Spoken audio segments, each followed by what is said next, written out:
Ынтымақтың берүүлөрүн кабарлар маалымат программасы улантат. Аны мен Мимоза Жаныбек кызы тааныштырам. Саламатсыздарбы?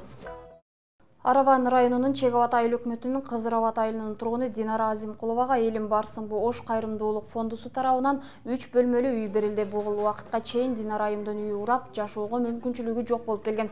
5 баласын жалгыз тарбиялап өстүрүп келген айымдын кубанычында чек жок. 6,5 айда турак жай толугу менен бүткөрүлүп, шарттары да каралган. Бул үйгө 500 миңдин тегерегинде эле каражат керектелген. Кайдыгер карабаган Элим Барсынбы Ош кайрымдуулук фондусу быйылкы жылы эле жалпы 6 үй бүлөнү турак жай менен камсыз кылды. Учурда дагы 4 үйдүн курулушу жүрүп жатат. Биздин максатыбыз, биздин фондубуз